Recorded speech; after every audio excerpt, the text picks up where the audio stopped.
Keep yourself in the loop of everything football. Listen to Alex and Jeremiah on the Golden State Media Concepts Football Podcast. Hello there, I'm Jeremiah. I am Alex, always and forever here. Dedicated to college and NFL football. The latest football news on and off the field. NFL draft trade rumors. We've got you covered from the NFL, Big Ten, SEC, Big 12, Pac-12, ACC, and everything else in between. Listen to the Golden State Media Concepts Football Podcast.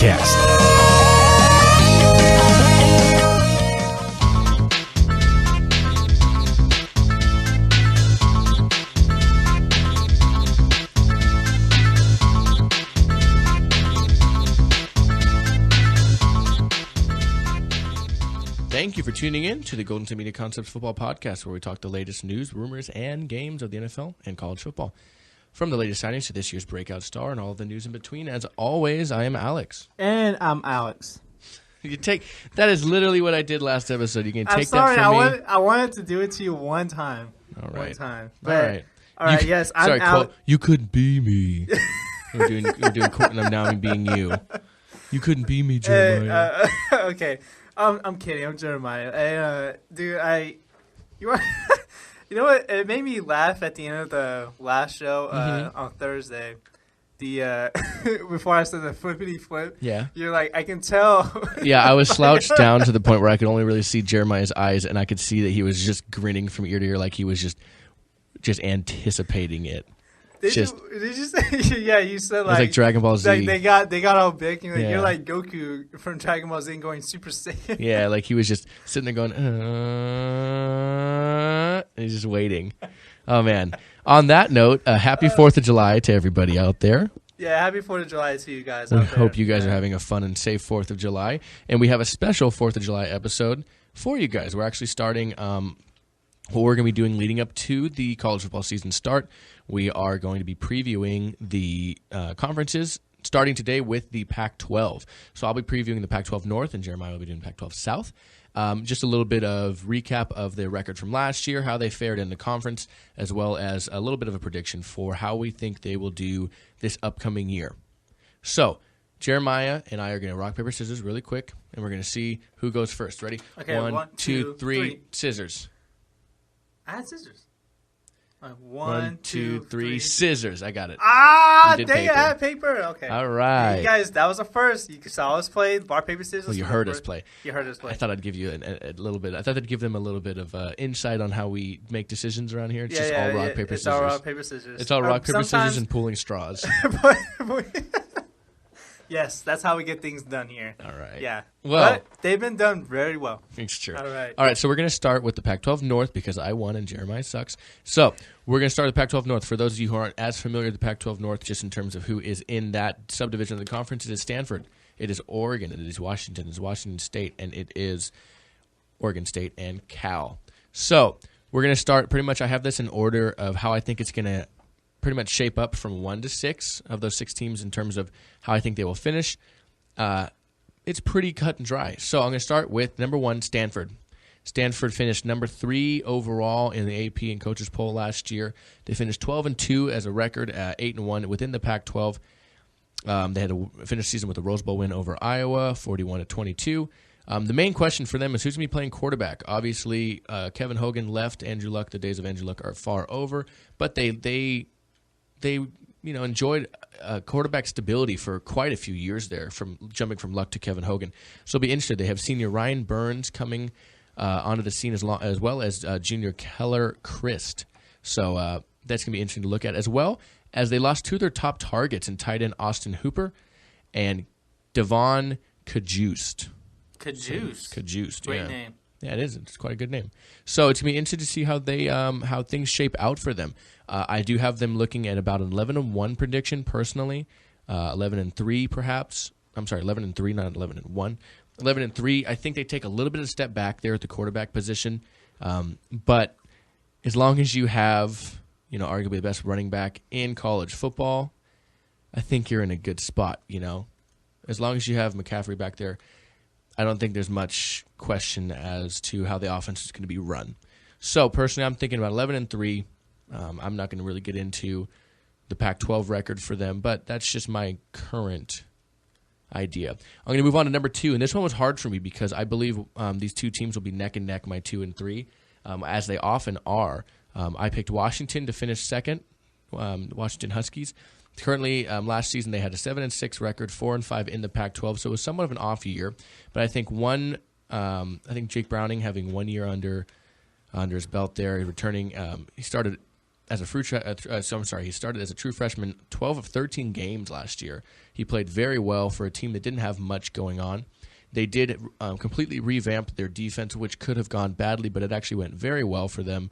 So they're looking like a much better team heading into the 2016 season. That's a team I could see ranked very easily and very quickly, along with Stanford there in the Pac-12 North. I do believe that they have a shot at about 10-3, I would say, record for them.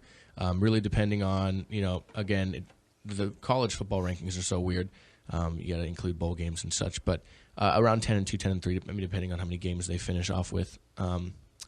So I do have them sitting there. It's going to be more so a question on the rest of the offense. Jake Browning didn't have very many targets last year. They do have a good running back in Myles Gaskin. They do who have also a a good running freshman last year. Yes. So they do have a young array of guys, a young nucleus intact, I think. So I could see them getting about to 9 to 10 wins next year. Followed by my personal favorite team and a team I follow very heavily in the Pac-12 North, Washington State. They were 9-4 last year. It was their best season under Mike Leach, and they finished 6-3 within the Pac-12, winning games against pretty handed teams like Oregon in double overtime there. I think that they were in a lot of games. They did lose against Portland State to lead the year, which was just separated them from a 10-win season for the first time in a few years. They finished the season winning the Sun Bowl, defeating Miami 20-14. They also have in my opinion, currently, it's very close between this young man and UCLA's Josh Rosen, but I do believe, in my opinion, that Luke Falk is the best quarterback in the Pac-12. They have him returning for his junior season. He missed one game last year and left one game early, but he still threw for 4,561 yards, 38 touchdowns, and 8 interceptions in the air raid offense. He threw for over 400 yards 5 times, 4 touchdowns 5 times, 4 touchdowns plus, I should say. And he finished off the year after skipping that final game of the year with concussion with a pretty solid performance in the Sun Bowl, 300 yards and 2 touchdowns in that performance. I also have them finishing about 10-3. They are such a hard team to really decipher. Like I said, they won a lot of good games last year. Like I said, Washington State beat Oregon in double overtime, which was one of the best games all year. They almost beat them the year prior as well, which was a very good game. It ended on quite a controversial no call of pass interference, incomplete pass to end the game. I do recall very, very strongly because I was not too happy. But they beat teams, like I said, they beat Oregon, they beat Oregon State, they beat Arizona. They lost by 2 points on Halloween to Stanford, who I have winning this division. They were in every bit of the game against Cal that I actually got to go to this year, 34-28. And they actually beat UCLA last year, as a matter of fact. So they unfortunately didn't have Falk for the Apple Cup against Washington, and they did lose 45-10. But with him in the game, he is another type of player. It's hard to understand them because they, like I said, do have games won this past year against the likes of Oregon, the likes of Oregon State, Arizona, and UCLA, and they were every inch into those Cal and Stanford games, but they lost to teams like Portland State, to start the year off at a very ugly loss. They beat the teams they were supposed to beat, excluding them. They beat Rutgers, a very close game, though. They actually almost lost that one. They beat Wyoming the next week, and then they had a bye week. The Cal game, like I said, being at that game, they were in every second of that game. Stanford, they were handling Stanford on Halloween. So, those are 2 games that they were close to almost winning 11 games last year. So, very interesting to see which way that goes. Personally. So, from there, I do have the top 3. Okay. I have my next 3, 4, 5, 6. We're going to take a quick break, but I want to say my top 3 are kind of solid. My next 3, there could be some shifting in here, really. My number 6 is I think number 6 is going to stand. But here at the 5 and the 6, here at the 5 and the 6, I'll explain why I think they can kind of move around. But we'll take a really quick break here at the Golden State Media Concepts Football Podcast, and I'll get into the 4, 5, and 6 of my preview for the Pac-12 North Division. So don't go anywhere, and Jeremiah and I will be right back.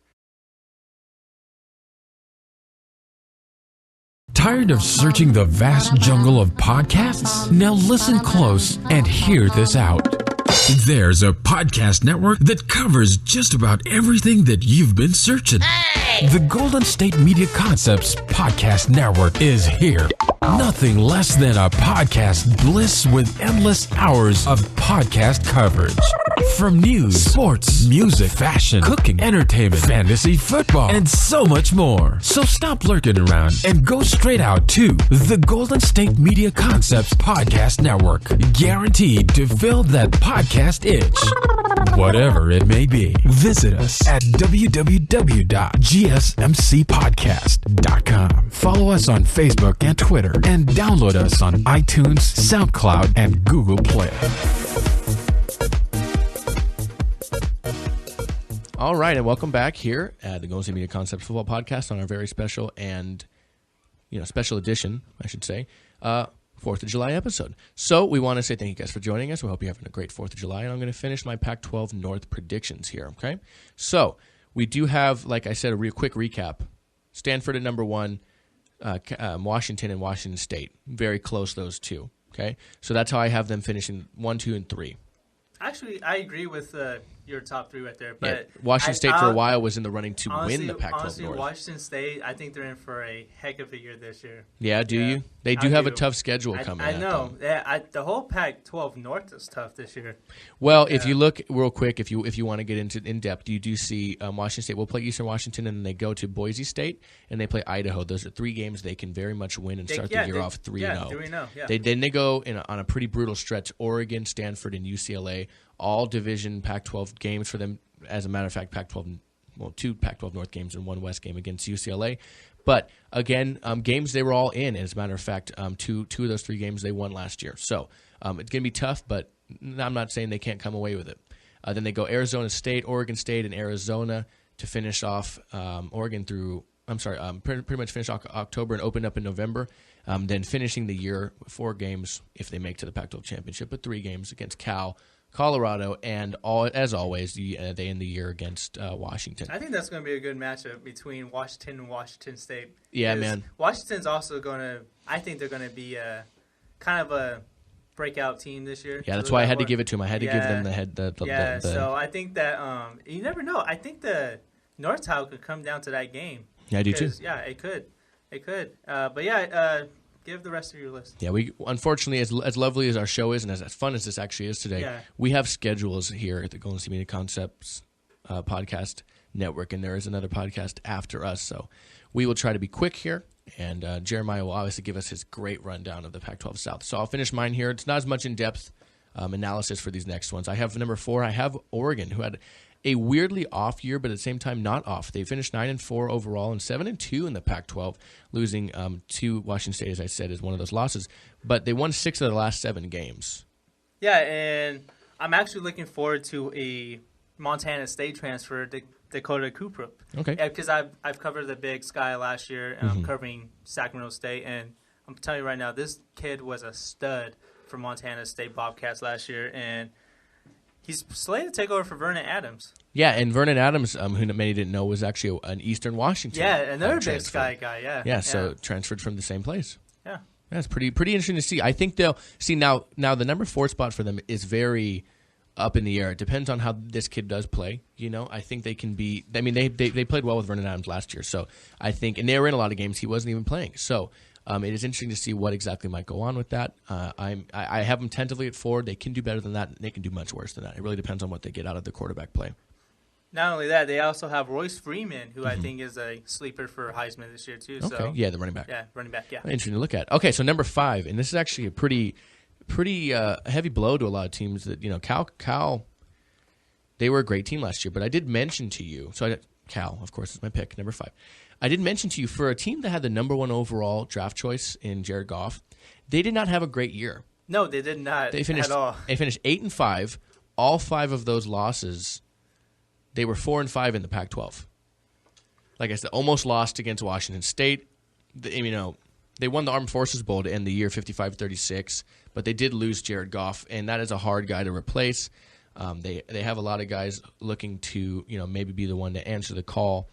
A lot of freshmen, a lot of young players there in the position of quarterback, not a lot of proven older players. So it's going to be really interesting to see how things go for Cal. I do have them in my 5th spot. They're one of the harder teams to decide on because I really know nothing about them. They really don't know. And, go ahead. Sorry. Yeah, actually, we might. Never mind. I won't get into it. Never mind. What? Yeah, I had some breaking news, but by the time people listen to this, it'll be Monday. Oh, true. Yeah, okay, no worries. You can tell me. Yeah. You'll whisper it in the commercial. Okay, so my last, my last and certainly least. You like I did that? Yeah. Well, number 6, Oregon State. Oregon State ended with a woeful 2-10 year last year, finishing 0-9 in the Pac-12. So, I have them kind of sticking around there, same spot. Not much analysis needs to be said on this. They were just flat out terrible. Yeah. So Oregon State, again, they won 2 games. I don't see them winning more than 4. Honestly, in my opinion, I don't see them winning more than 4. It's amazing how Colorado is actually not the worst team in that conference anymore. Well, because they're in the South, but in the Pac-12, you mean, yeah. Yeah, in the Pac-12, I mean, last year they had games. I mean, they did have some tough games, believe me. They opened the year off at Weber State, which they won, but then they played Michigan. They won against San Jose State, but then they had Stanford. They had Arizona. They had Washington State. They had Colorado, who they lost to. They had Utah, which is the most clever name in the history of college names, Utah Utes. Utah Utes. Come on. I like that name. I like that. Yeah. UCLA, which they lost. Cal, which they lost. Washington and Oregon. So, not much of a whimper to end the year whatsoever last year. And then they go into 2016.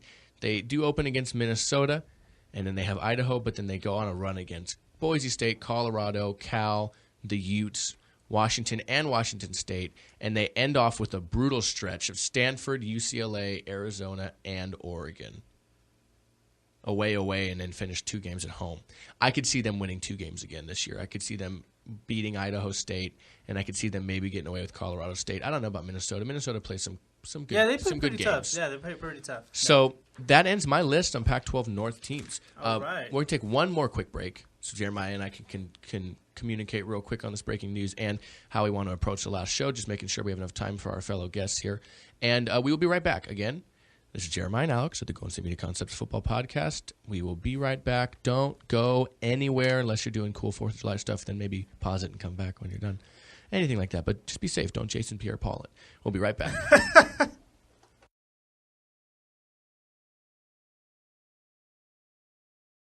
Do you want to be healthier, yet you just don't know what to do? All these shows telling you this and that, but nothing seems to work.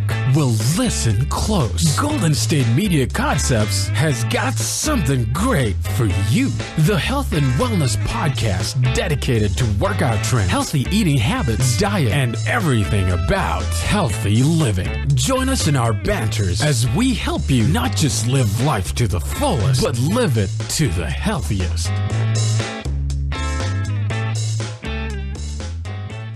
Welcome back to the Golden State Media Concepts Football Podcast. And finishing off our Pac-12 conference preview, I will be giving you my preview and predictions for the Pac-12 South Division.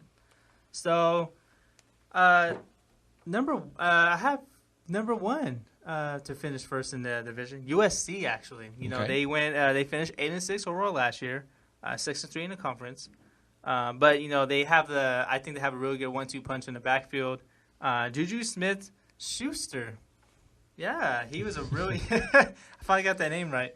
He was a stud last year. 14,454 receiving yards, 10 touchdowns, and no matter who throws the ball to him, he's going to make plays. And the replacement for Corey Kessler, it's competition right now, is between Max Brown and Sam Darnold. Mm-hmm. And I think I know they have a pretty tough schedule, but I think the defense, led by Dory Jackson, I think they're going to compete well against any team on the schedule. I know they start off against Alabama in Jerry's World, which is going to be, I don't see them winning that game, but but I do see them winning games in the Pac-12 conference. And remember, they are in the weaker division of the two, I think. And and then going after, I also have UCLA finishing second in this division. Yes, with Josh Rosen, who I think is the best quarterback in Pac-12. Alex might not agree. Nope. No, he does not, and I don't care. But I think it's very, very close. But you think it's close? Yeah. Oh, 100%. Yeah. We'll probably know more towards the end of next season who is the best quarterback. And I think it's a difference too in the terms of this offense they play in. But I digress. Go ahead. They have enough talent to succeed. Eddie Doze, however you say his name, returning from knee injury. I said it right the first time. And, I think they're going to finish second in the division behind USC. Okay. And third, Utah. Finished 10-3 last season. Second in the division. They have 6 starters returning on defense. Troy Williams, a junior transfer quarterback, is suspected to compete for the starting quarterback job. He's kind of the favorite right now for this team, and I think they're going to take a few steps back because of some of the talent they lost. They went 10-3, and I see them winning maybe about 8 or 9 games. That's why I say taking a little step back. And number 4, Arizona State. They finished 6-7. Overall, 4-5 on conference, 4th in the South Division. They have 10 starters returning overall, 6 starters on defense returning. They have a tough schedule: Washington, Oregon, Washington State, 3 tough crossover games, and they're also going to visit Arizona for a huge rival matchup at the end of the year, and USC. It's going to be a tough game for them. Yes. Oh, yes. Yeah. So I don't really see them winning those games. Maybe Washington, but no, I don't see them winning the rest of the games. And these 4th to 6th loss, they can change. Yeah. You and I are kind of agreement on that with ours too. And then behind them, behind Arizona State, I have Arizona finishing 5th. They were 7-6 last year, 3-6 in conference. They finished 5th as well in the division in 2015. They have an explosive offense, but the defense is very questionable. Schedule includes crossover games against Washington, Stanford, Washington State, and they visit UCLA and Utah. So they have excuse me. It's not looking very good for them. It's looking like a rough road. Yeah. And last but very least. Yeah, I like to. Yeah, there you go. Yeah, very least. Colorado finishing last place in the South Division. All right, man. Yeah. Which is quite an occurrence. So. Yeah, they lost, actually, but honestly, I do see them improve from their 4-9 overall record last year. I see them improving a lot more than Oregon State, who I think is the worst team in the Pac-12 overall in this conference. Okay. Colorado actually lost 4 Pac-12 games last season by 7 points or less, so they were in some games. They were in a lot of games. Yeah, and but they do have a tough schedule this year. A non-conference game against Michigan, who is possibly going to be a playoff contender. Crossover games against Oregon, Stanford, and Washington State.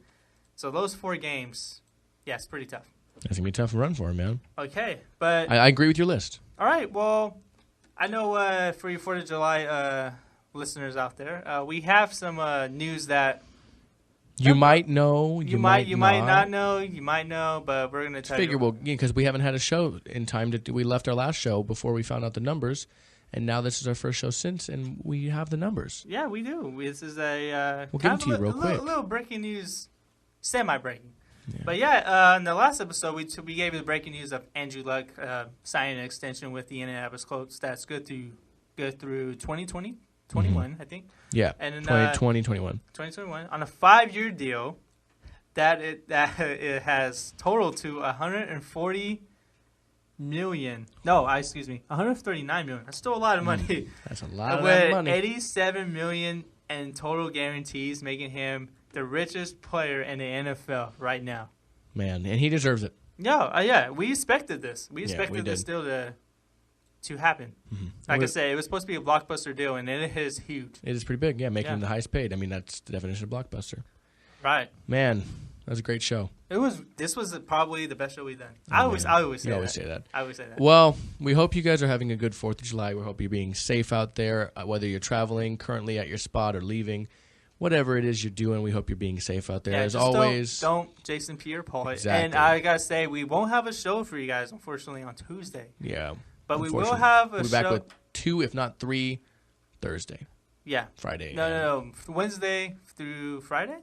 Wednesday through Friday. Yeah, something like that. Yeah, so we'll see how we want to do it. We're gonna take a break from this show for one day, even though Alex has 2 other shows but I'm off that day. Sorry. Thanks. But, we're going to give you guys a rest for Tuesday, for you guys overcoming the partying. I'm kidding for some of you guys there. But, we'll have 3 more shows for you guys this week, Wednesday, Thursday, and Friday. And the Friday show will be in place of Tuesday. So, yeah. There you go. All right. As always, we want to thank you guys for listening. You can find us on Instagram and Twitter, the GSMC_football handle. You can find us on YouTube at the Golden State Media Concepts Football Podcast, as well as on our website, gsmcpodcast.com. You can find us on Facebook at Jeremiah. Golden State Media Concepts Football Podcast. And where else? You can find us on iTunes, Google Play, Stitcher, YouTube. I think that's all of them. I mean, SoundCloud. Streaming accounts. I always forget SoundCloud. That's okay. Yeah, man. This is free. Come on, guys. This is free. Just eat it up. As always, I'm Alex. And I'm Jeremiah. And we thank you guys for listening. Happy 4th of July. Go America, go. Yay, America.